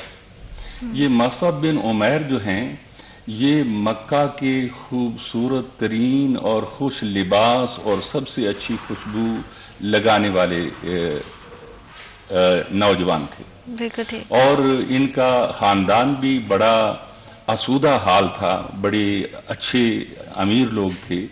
تو ان کے ماں باپ بھی اپنے بیٹے کی ہر خواہش کو پورا کرتے تھے. مگر جب حضور سید عالم صلی اللہ علیہ وسلم نے لوگوں کو دین اسلام میں داخل ہونے کی دعوت دی تو اس میں یہ بھی داخل ہو گئے. جب یہ داخل ہو گئے تو ان پر جتنی سہولتیں ان کے خاندان والے انہیں دیتے تھے انہوں نے روک دی اور پھر یہ حالت ہو گئی کہ وہ ٹاٹ کا لباس پہننے لگے. مگر اللہ تعالیٰ نے ان پر انعام کیا اور حضور سید عالم صلی اللہ علیہ وسلم نے معلم کی حیثیت سے انہیں مدینہ شریف لوگوں کو قرآن پڑھانے کے لیے بھیجا. جب وہ مدینہ شریف میں گئے تو انہوں نے اس جاں فشانی سے لوگوں کو قرآن پڑھایا، دین اسلام پھیلانے کے لیے لوگوں کو بلایا تو بہت سے لوگ اکٹھے ہو گئے. تو پھر انہوں نے یہ سوچا کہ جس طرح عیسائیوں کا ایک دن ہوتا ہے ہفتے میں اتوار یا یہودیوں کا ایک دن ہوتا ہے ہفتہ، ہم مسلمانوں کا بھی ایک دن ہونا چاہیے. اور لیکن انہوں نے یہ سوچا کہ وہ دن جو ہو وہ نہ اتوار ہو نہ ہفتہ ہو، اس کے علاوہ کوئی دن ہونا چاہیے. تو انہوں نے آپس میں مشورہ کر کے اجتہاد کیا، یعنی اپنی کوشش سے اس دن کو چنا اور وہ دن چنا جمعہ. اور جب یہ دن جمعہ کا چن لیا گیا تو پھر وہ لوگ انہوں نے پہلا جمعہ مدینہ شریف میں پڑھایا اور یہ جمعہ پڑھانے والے تھے اسعد بن زرارہ، یعنی انہوں نے جمعے کا خطبہ دیا اور جمعے کی نماز پڑھائی. یہ پہلا جمعہ تھا جو مدینے میں پڑھا گیا. اللہ اکبر. اور یہ جمعہ پڑھنے کے بعد پھر بہت جلدی نبی کریم صلی اللہ علیہ وسلم ہجرت کر کے مدینہ شریف تشریف لے آئے. جب آپ مدینہ میں آئے تو سب سے پہلے آپ نے قباء، جہاں آج مسجد قباء ہے، وہ بستی تھی، اس بستی میں آپ نے جو وہاں مسجد کی بنیاد رکھی، اور وہ مسجد جو ہے وہ مسجد القباء کے نام سے آج موجود ہے. کیا بات. جس کے بارے میں ایک اور بات بھی مشہور ہے کہ جو لوگ وہاں پر اس مسجد میں اپنے گھر سے وضو کر کے طہارت کر کے اس مسجد میں جائیں تو انہیں عمرے کا ثواب ملتا ہے. اللہ اکبر. یہ ایک الگ بات ہے، میں اس طرف جانا نہیں چاہتا کہ وہ کیا وجہ ہوئی تھی اس کی یہ فضیلت ملنے کی، بالکل صحیح، کیونکہ میں پھر وہ دوسری طرف نکل جاؤں گا. میں صرف یہ بتانا چاہتا ہوں کہ حضور جب مدینہ شریف تشریف لائے تو اس جگہ پر جہاں آپ تشریف لائے وہاں مسجد کی بنیاد رکھی. پتہ چلا کہ مسلمان جہاں بھی جاتا ہے سب سے پہلے اپنے گھر بنانے سے پہلے وہاں مسجد کی تعمیر کرتا ہے تاکہ اسلامی تعلیمات جو ہیں اس کے لیے بندوبست کیا جائے. کیا بات. تو پھر آپ وہاں جو ہے وہ 3 دن ٹھہرے اور جمعہ کے روز آپ وہاں سے مدینہ شریف جانے کے لیے نکلے. اس وقت قباء اور مدینہ شریف میں فرق تھا، اور آج تو وہ سب ملے ہوئے ہیں، وہ سارا جگہ ایک ہی بن گئی ہے، لیکن اس وقت اس میں فرق تھا. پھر جب مدینہ شریف کے لیے آپ نکلے تو پھر آپ کی اونٹنی، آپ نے تاریخ میں پڑھا ہوگا کہ اس جگہ پر رکی جہاں پر ابو ایوب انصاری کا گھر تھا. اور پھر وہاں پر آپ نے بلکہ مدینہ شریف جانے سے پہلے جمعے کا وقت ہو گیا ایک جگہ پر، تو وہاں حضور سید عالم صلی اللہ علیہ وسلم نے پہلا جمعہ پڑھایا. اور وہ پہلا جمعہ تھا جو نبی کریم صلی اللہ علیہ وسلم نے پڑھایا تھا. اور وہ جگہ آج مسجد جمعہ کے نام سے مدینہ شریف میں موجود ہے، اسے مسجد جمعہ کہا جاتا ہے. جو بھی زائرین مدینہ شریف جاتے ہیں حضور سید عالم صلی اللہ علیہ وسلم کے روضہ پاک پر حاضری دیتے ہیں، وہ زیارت کرتے ہیں ان مسجدوں کی. قباء میں بھی جاتے ہیں، مسجد جمعہ بھی جاتے ہیں، لیکن مسجد جمعہ اکثر جو ہے وہ بند رہتی ہے. اچھا. اور وہ عموماً کھلی نہیں ہوتی، اس لیے مجھے وہاں پر نماز پڑھنے کا موقع نہیں ملا، زیارت کا موقع ملا. لیکن مسجد قباء اور مسجد قبلتین اور دوسری زیارات پر جانے کا بہت موقع ملا. بڑی خوش قسمتی ہے. تحدیث نعمت کے لیے بیان کر رہا ہوں کہ اللہ تعالیٰ نے مجھے بڑا موقع عطا فرمایا ہے مکہ اور مدینہ جانے کا. یہ ایک بڑی خوش قسمتی ہے مسلمانوں کے لیے کہ اگر وہ مکہ اور مدینہ جاتے ہیں اور ان تمام زیارات کا جو ہے وہ ان کو نصیب ہوتی ہے. اور جمعہ کے حوالے سے ہم مزید بات کریں گے، اس کی کتنی اہمیت ہے، کتنی فضیلت ہے، لیکن وقت ایک چھوٹی سی بریک کا. Will be right back after a short break.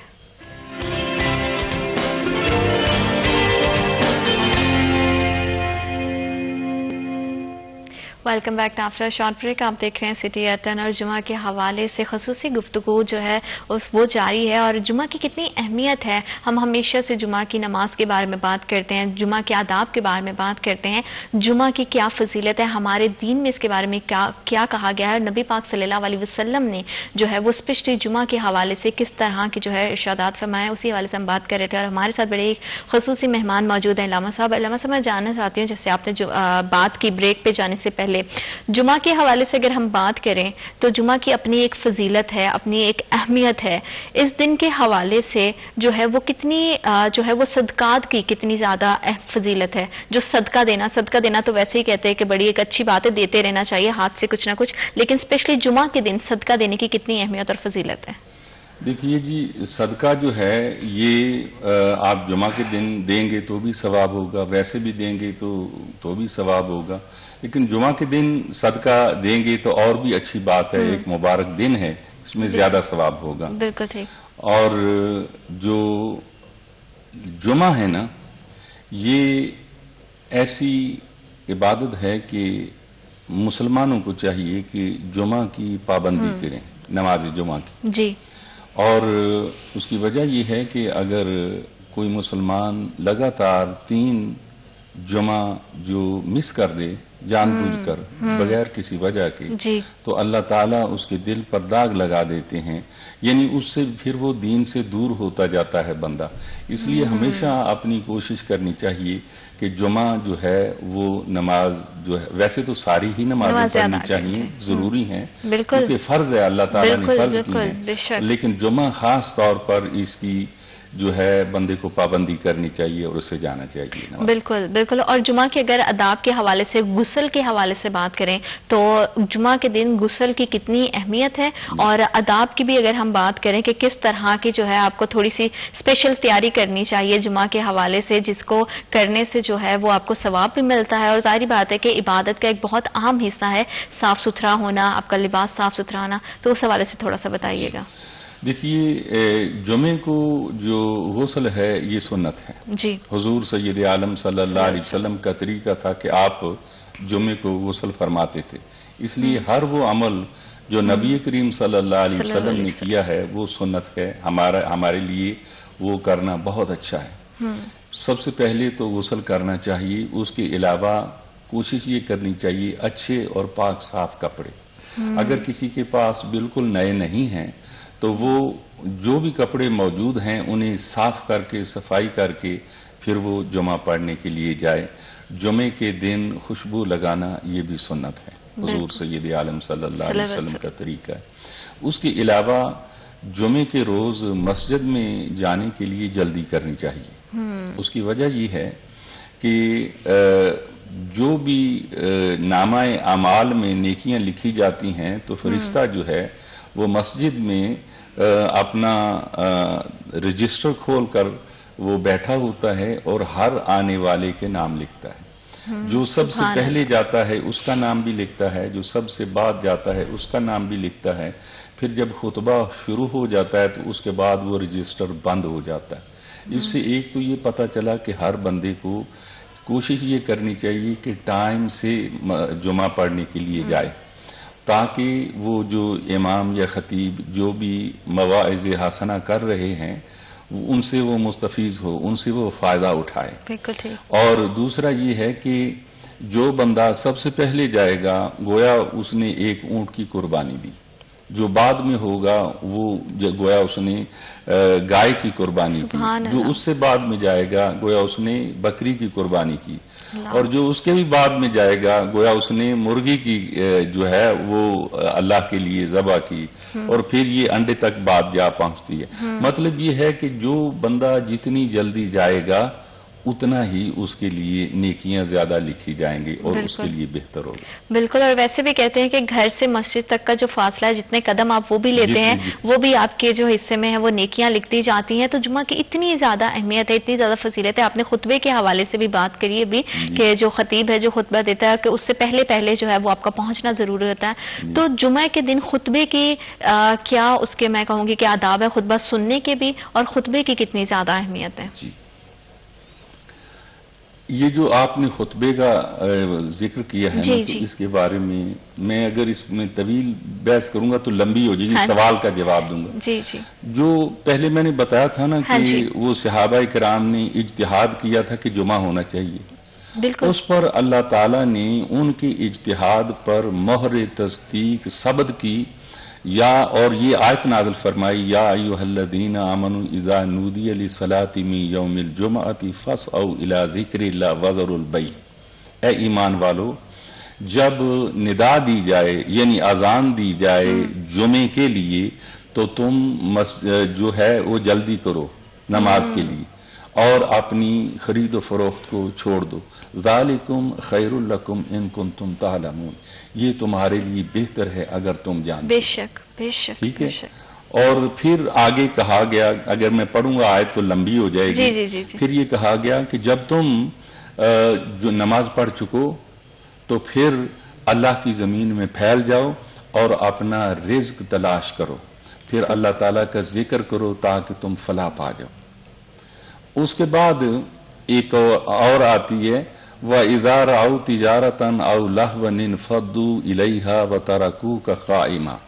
یہ دراصل ہوا یہ تھا کہ نبی کریم صلی اللہ علیہ وسلم کے دور میں پہلے یہ جو خطبہ تھا نا، یہ نماز کے بعد ہوا کرتا تھا. آج خطبہ نماز سے پہلے ہوتا ہے. تو جو بعد میں ہوا کرتا تھا نا، تو ایک دفعہ وہاں قحط پڑ گیا. جب قحط پڑ گیا تو صحابہ کرام وہ جمعے کے روز اکٹھے ہوئے اور اکٹھے ہو کے انہوں نے جمعہ پڑھ لیا. جب انہوں نے خطبہ ابھی سننا تھا نا، تو اس وقت وہ اعلان کرنے والا آ گیا کہ کوئی تاجر جو ہے وہ سامان تجارت لے کر آ گیا ہے.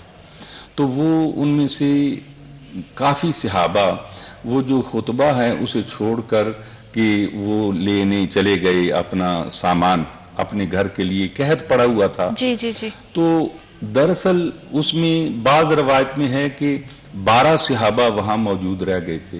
بعض میں زیادہ صحابہ بھی ہیں، لیکن 12 تو یقیناً تھے. اسلام نیا نیا تھا اس وقت. بہت سے لوگ ابھی نئے نئے مسلمان ہوئے تھے. انہوں نے یہ سوچا کہ ہم نے نماز پڑھ لی ہے جمعے کی، اور جمعے کی نماز پڑھنے کے لیے شاید خطبے میں ہمارا رہنا ضروری نہیں، تو وہ چلے گئے. اچھا. وہ تو ان کے چلے جانے کو اللہ تعالیٰ نے پسند نہیں فرمایا. پھر فرمایا وَإِذَا رَأَوْا تِجَارَةً أَوْ لَهْوًا انفضوا إِلَيْهَا وَتَرَكُوكَ قَائِمًا. جب انہوں نے تجارت کو دیکھا یا کھیل کو دیکھا تو وہ اس کی طرف چلے گئے اور آپ کو وہاں کھڑے چھوڑ دیا. یہ قرآن کی آیت پڑھ رہا ہوں. تو پھر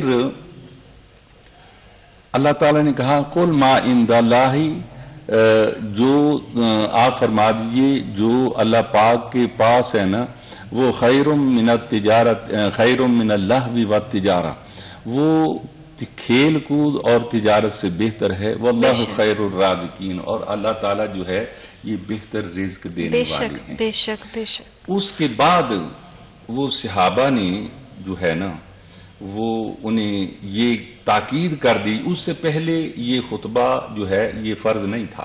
اچھا. اس آیت کے بعد یہ خطبہ فرض ہو گیا. سمجھ آ گئی بات؟ جی جی جی. تو اب وہ خطبہ چھوڑا نہیں جا سکتا. پھر نبی کریم صلی اللہ علیہ وسلم نے ارشاد فرمایا کہ اب یہ جو خطبہ بعد میں ہوا کرتا تھا نا، یہ نماز سے پہلے ہوا کرے گا. اللہ اکبر. یعنی اس وقت یہ خطبہ بعد سے پہلے ہوگا.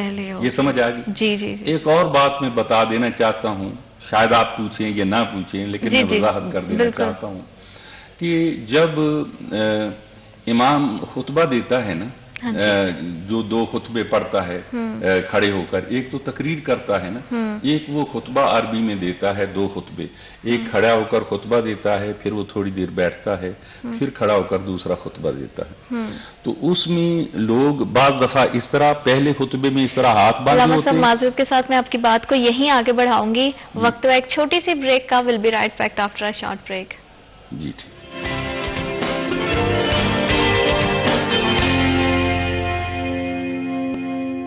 Welcome back after a short break. آپ دیکھ رہے ہیں سٹی ایٹ اور جمعہ کے حوالے سے خصوصی گفتگو جاری ہے، اور کس طرح سے پورے دن آپ کو گزارنا چاہیے، کتنی عبادات کی کتنی اہمیت ہے، اور اس دن کون سی اسپیشل عبادات کرنی چاہیے، اس حوالے سے بھی ہم بات کریں گے. لیکن بریک پہ جانے سے پہلے ہم بات کر رہے تھے خطبے کے حوالے سے کہ خطیب 2 طرح سے خطبے کی جو ہے وہ اس کو پڑھتے ہیں، تو اس کا کیا اہمیت ہے، اس کے پیچھے کی کیا وجہ ہے، یہ ہمیں بتا رہے تھے علامہ صاحب.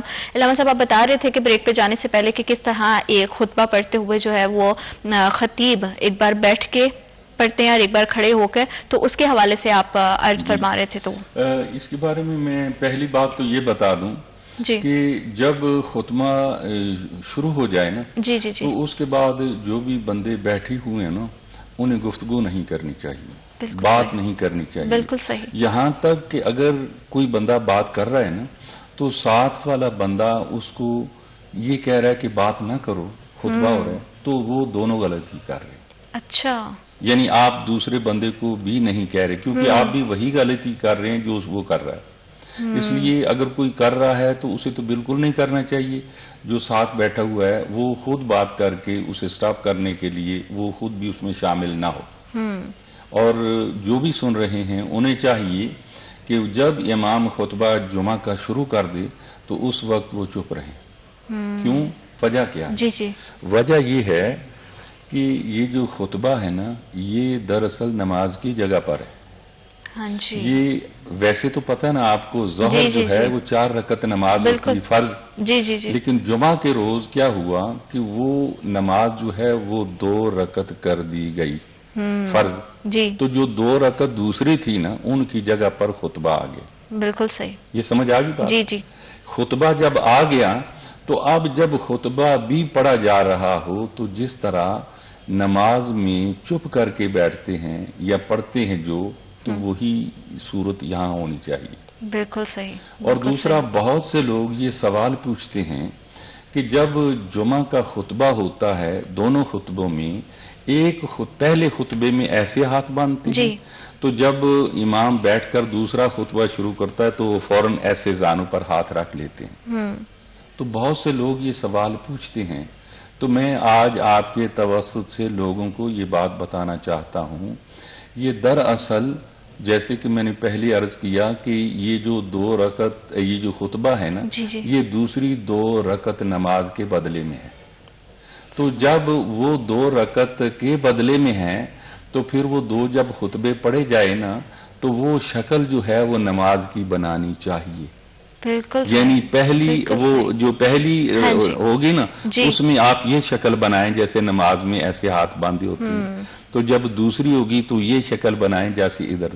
یہ وجہ ہے کہ یہاں ہاتھ باندھ کر اور یہ ادھر ہاتھ رکھتے ہیں. بالکل ٹھیک. اور بعض لوگ جو ہیں وہ نہیں رکھتے وہ ادھر ادھر دیکھتے رہتے ہیں اور بیٹھنا. لیکن اس طرح باادب اور نماز کی صورت میں بیٹھنا یہ زیادہ خوبصورت اور اچھا ہے. بالکل. اور میں امید کرتا ہوں کہ آپ نے بھی جب یہ وجہ سنی ہوگی بیٹھنے کی تو آپ کے ذہن میں اور سامعین کے ذہن میں بھی یہ بات آ گئی ہوگی کہ اس طرح بیٹھنا یہ زیادہ باادب اور اچھا طریقہ. بالکل بالکل. کیونکہ ظاہری بات ہے کہ ہم جو ہے وہ نماز ادا کرنے چلے جاتے ہیں لیکن اس کے آداب کو سمجھنا بہت زیادہ ضروری ہے کہ ہم جو ہے اس کو سمجھے کہ اس کی اور جتنی خوبصورتی سے ایک چیز ادا کی جائے گی اللہ کے حضور جتنی عاجزی سے ہم جھکیں گے اس کی اتنی زیادہ اہمیت ہے. عبادات کی اگر جیسے بات گفتگو چل رہی ہے بہت ساری اسپیشلی ہم دعائیں یا ہم تسبیح کہتے ہیں یا آیات کے حوالے سے بات کی جاتی ہے. تو جمعہ کی خصوصی عبادات میں کون سی ایسی عبادات ہیں جس کا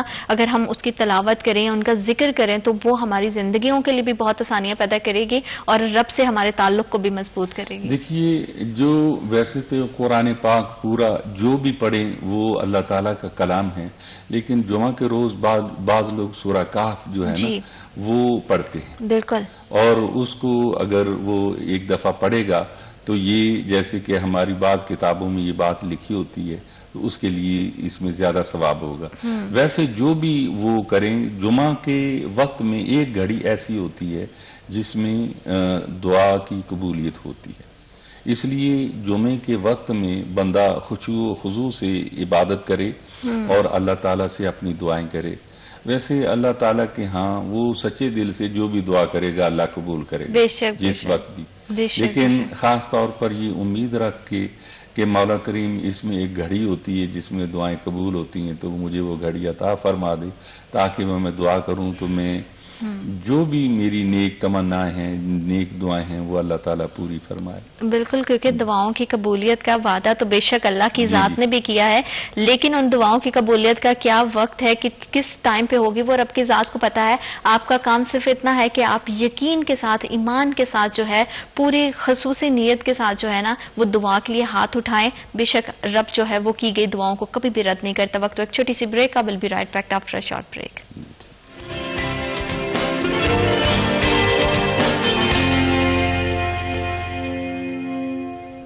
welcome back after short break. آپ دیکھ رہے ہیں سٹی ایٹ 10 اور خصوصی گفتگو جاری ہے جمعہ کے حوالے سے. جتنے بھی دیکھنے والے ہیں ان کو جمعہ کی ایک بار پھر سے بہت بہت مبارکباد. اور جمعہ کے دن جب بھی خصوصی دعا کے لیے ہاتھ اٹھائیں تو ہمیں اس میں ضرور یاد رکھیے گا جمعہ کے حوالے سے بہت سارے آداب ہیں جن کو ملحوظ خاطر رکھنا بہت زیادہ ضروری ہے تاکہ اللہ تعالیٰ آپ کی عبادت کو جو ہے وہ آسان انداز سے قبول فرمائے. اور ساتھ ہی ساتھ جمعہ کی خصوصی عبادات کے حوالے سے ہم بات کر رہے تھے اور علامہ صاحب سے جانیں گے کہ اور کون سے ایسے ذکر ہیں جو خصوصی طور پر ایسی تسبیحات ہیں جو جمعہ کے دن کرنی چاہیے. علامہ صاحب آپ بتا رہے تھے کہ عبادات کے حوالے سے کہ کس طرح کے جو ہے وہ عبادت تو ہر کوئی جو دل سے کی جائے وہ اللہ کے ہاں جو ہے وہ قبولیت کا درجہ رکھتی ہے لیکن خصوصی جمعہ کے حوالے سے اگر عبادات کی بات کی جائے تو اس حوالے سے آپ ذکر کر رہے تھے. یہ جو نماز کے بعد ذکر و اذکار ہے نا، اس کے بارے میں ہمارے فقہا نے جو ہے وہ تفصیل سے لکھا ہے جی، اور حضور سید عالم صلی اللہ علیہ وسلم جس طرح دعائیں مانگا کرتے تھے ان کو انہوں نے دیکھ کر اور پھر یہ بتایا فقہ میں کہ کیا کرنا چاہیے۔ اصل میں یہ نماز جو فرض ہے نا، اسے ادا کرنے کے بعد، جمعہ کی نماز بھی فرض ہے، دوسری نمازیں بھی، فرض نماز کے ادا کرنے کے بعد فوراً یہ فقہا کہتے ہیں کہ آپ ایک چھوٹی سی دعا مانگے، جیسے اللہم انت السلام و منک السلام و الیک یرجع السلام حینا ربنا بسلام وادخلنا دار السلام۔ یہ دعا مانگ کر پھر آپ اپنی، اگر فرض نماز کے بعد آپ نے نوافل یا سنتیں ادا کرنی ہیں تو پھر آپ اتنی ہی دعا مانگیں، بالکل ٹھیک، اور اس کے بعد پھر آپ اپنی سنتیں ادا کریں، اپنے نوافل ادا کریں، اور اس کے بعد پھر آپ جتنے چاہیں ذکر و اذکار کریں، جو بھی ذکر و اذکار کریں لمبے وہ کر سکتے ہیں۔ فرض نماز کے بعد لمبی دعا نہیں کرنی چاہیے۔ فقہا کہتے ہیں اس سے اثر کیا پڑتا ہے کہ پھر وہ سنتوں کا اور نوافل کا جو ثواب ہوتا ہے نا اس میں کمی ہو جاتی ہے اگر آپ لمبی دعا شروع کر دیں گے۔ اسی لیے یہی وجہ ہے کہ امام جو جب فرض نماز پڑھاتا ہے نا تو اس کے بعد ایک چھوٹی سی دعا مانگتا ہے یہی، یا اس کے ساتھ تھوڑا سا اور ملا لیتا ہے، تو اس کے بعد پھر وہ اپنے نوافل اور سنتیں ادا کرتا ہے، اس کے بعد ذکر و اذکار کرتا ہے۔ اور اگر اس کے بعد نہ ہوں کوئی نفل اور سنتیں، جیسے آپ عصر کی نماز پڑھ رہے ہیں تو کیونکہ اس میں آخری آپ نے فرض پڑھنے تو پھر آپ جس طرح مرضی کر لیں، تو جب آپ یہ چھوٹی دعا کرنے کے بعد جب آپ فارغ ہو جائیں تو پھر تسبیح فاطمہ وہ اکثر پڑھی جاتی ہے۔ جی جی جی جی، یعنی وہ یہ ہے کہ 33 دفعہ سبحان اللہ، 33 دفعہ الحمدللہ، اور بعض روایت میں 33 اور بعض روایت میں 34 مرتبہ اللہ اکبر، یعنی یہ مختلف روایتیں ہیں حدیث میں۔ بعض میں یہ کہا گیا 33 33 33، بعض میں کہا گیا 33 33 34، یعنی 100 کر دی۔ تو یہ تسبیح فاطمہ ہے، اس کا نام ہے تسبیح فاطمہ۔ اس کی وجہ کیا ہوئی کہ ایک دفعہ حضور سید عالم صلی اللہ علیہ وسلم کے پاس مال غنیمت میں سے کچھ لونڈیاں آئیں، تو حضرت علی کرم اللہ وجہ نے سیدہ فاطمہ کو کہا کہ فاطمہ آپ ایسا کریں کہ ابا جان سے اپنے لیے کوئی ملازمہ جو ہے وہ مانگ لیں۔ تو سیدہ فاطمہ حضور سید عالم صلی اللہ علیہ وسلم کے پاس گئیں رضی اللہ تعالی عنہا، تو آپ نے کہا ابا جان مجھے بھی کوئی لونڈی عطا فرما دیں۔ تو حضور سید عالم صلی اللہ علیہ وسلم جو ہیں وہ انہوں نے اپنی پیاری بیٹی کو کہا کہ اے میری بیٹی، میں تمہیں ایسی چیز بتاتا ہوں کہ آپ کے لیے یہ اس لونڈی سے بہت بہتر ہو، اور وہ یہ ہے کہ جب بھی فرض نماز پڑھ لو تو جب بھی نماز پڑھ چکو تو اس کے بعد 33 مرتبہ سبحان اللہ، 33 مرتبہ الحمدللہ اور 33 یا 34 مرتبہ اللہ اکبر پڑھو، تو یہ تمہارے لیے بہت اچھا ہے۔ تو وہ چلیے، اس سے حضور سید عالم صلی اللہ علیہ وسلم نے بہت سے سبق دیے، اپنی بیٹی کو یہ بتایا، لوگوں کو یہ بتایا کہ میں جو کوشش کرتا ہوں کہ میرے پاس مال آئے تو میں باہر دے دیتا ہوں زیادہ، یعنی میں یہ نہیں کہ میں آج تو دیکھیں نا جو لوگ ہیں جس کو ملتا ہے وہ سب اپنے گھر میں جمع کر لیتے ہیں۔ ہمارے نبی کریم صلی اللہ علیہ وسلم نے اپنا طریقہ یہ بتایا کہ میرے پاس جب کوئی مال آتا ہے مال غنیمت میں لوگوں میں بانٹ دیتا ہوں۔ تو حضور نے کتنے خوبصورت طریقے سے اپنی بیٹی کو نہ بھی نہیں کی اور یہ کہا کہ بیٹی میں تمہیں ایسی چیز دیتا ہوں کہ جو تمہارے لیے بہتر ہوگی، تم جب یہ کرو گی نا تو تمہیں ثواب بھی ملے گا اور تمہاری تھکاوٹ بھی دور ہو جائے گی۔ بالکل ٹھیک، تو یہ تسبیح فاطمہ ہے۔ تو پھر یہ مسلمان جو ہے اکثر یہ ذکر کرتے ہیں نماز پڑھنے کے بعد۔ اس کے بعد جو دوسری دعائیں جون سی بھی دعائیں، ربی جعلنی مقیم الصلاۃ ومن ذریتی ربنا وتقبل دعا، یہ پڑھتے ہیں، یا اور بھی بہت سی دعائیں ہیں یہ پڑھتے ہیں۔ یہ سارا ذکر و اذکار کرنے کے بعد پھر وہ اللہ تعالیٰ سے دعا مانگتے ہیں. بالکل ٹھیک، بالکل ٹھیک. ہم نے ایک چیز اور بھی، میں نے بڑی اپنے ارد گرد بھی یہ چیز دیکھی ہے کہ جب ہم نماز ادا کرتے ہیں، چاہے وہ اسپیشلی جمعہ کے دن کی ہو یا روٹین کی ہم نمازیں جب پڑھتے ہیں، تو بس ہم نے نماز پڑھی، فرض نماز ادا کیا اور ہم نے جائے نماز کو فولڈ کیا، اٹھ جاتے ہیں. دعا کی طرف ہم ہاتھ نہیں اٹھاتے. دعا کی بھی میں چاہوں گی کہ جاتے جاتے آپ تھوڑی سی اہمیت کے حوالے سے بات کریں، لیکن دعا کے بارے کتنی فضیلت ہے اس کے حوالے سے جانیں گے. لیکن وقت ایک چھوٹی سی break. I will be right back after a short break.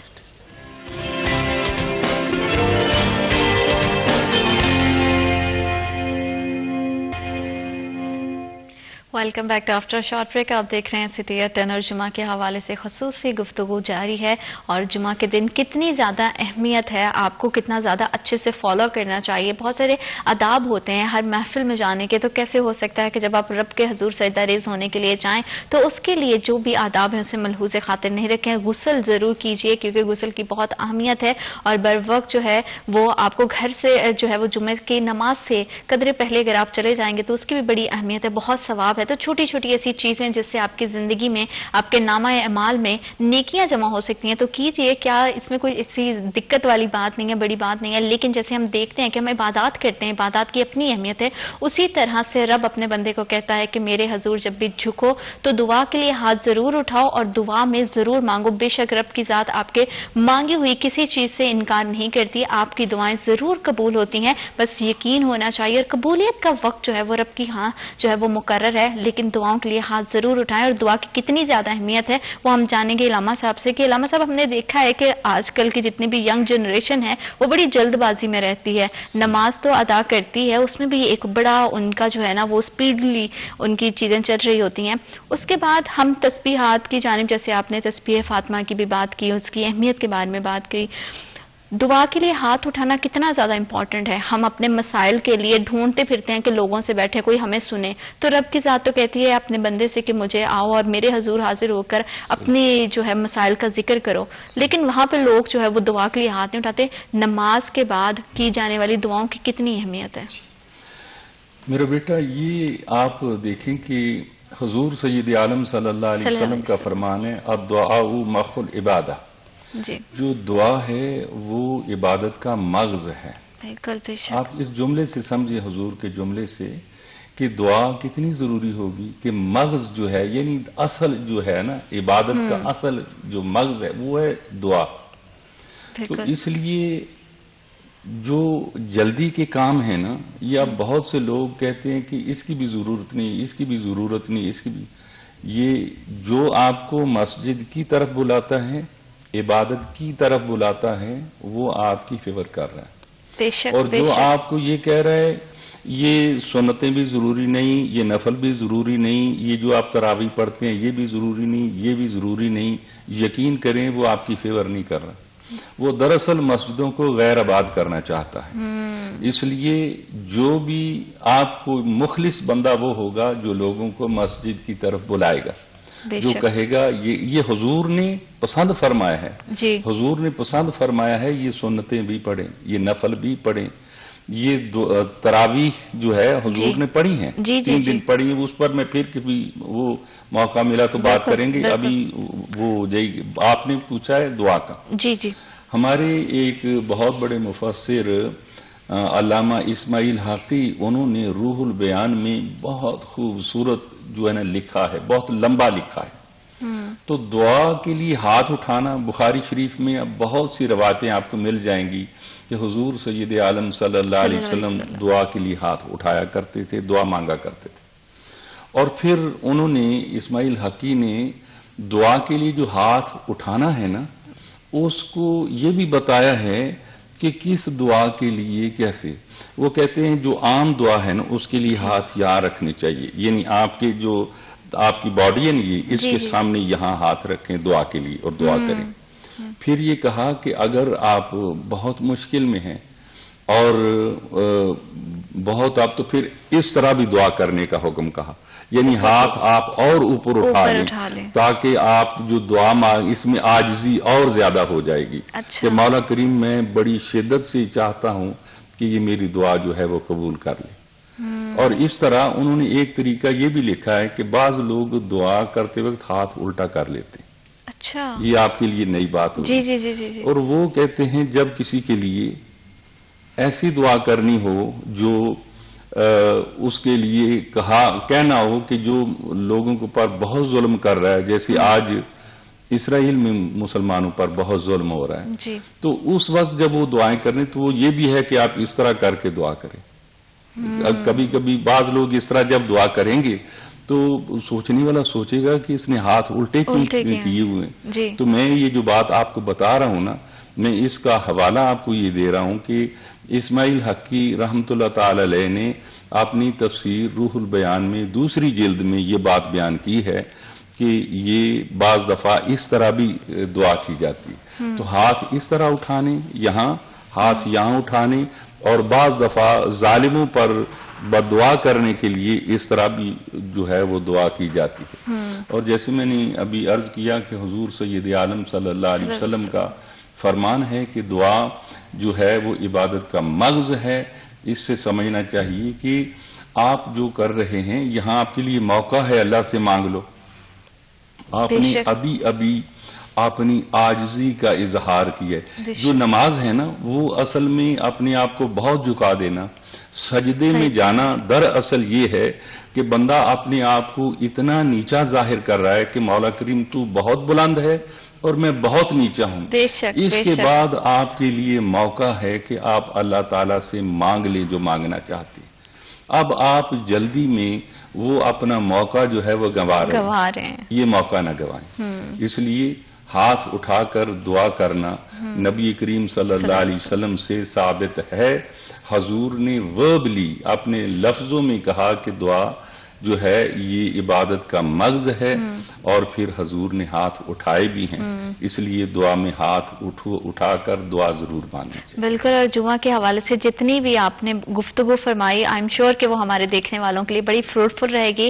علامہ صاحب آپ کا بہت شکریہ، آپ آئے، آپ نے وقت اپنا قیمتی دیا ہمیں اور ہمارے پروگرام کو جو ہے وہ چار چاند لگائے. Thank you so much for coming. اور جتنے بھی دیکھنے والے ہیں ان سب کو بھی میں یہی کہوں گی کہ جمعہ کے حوالے سے خصوصی ان باتوں کا خیال رکھیں. اللہ پاک آپ کے لیے، ہمارے لیے، ہمارے ملک پاکستان کے لیے ڈھیر آسانیاں پیدا کرے. اپنا بہت زیادہ خیال رکھیے گا. اللہ نگہبان.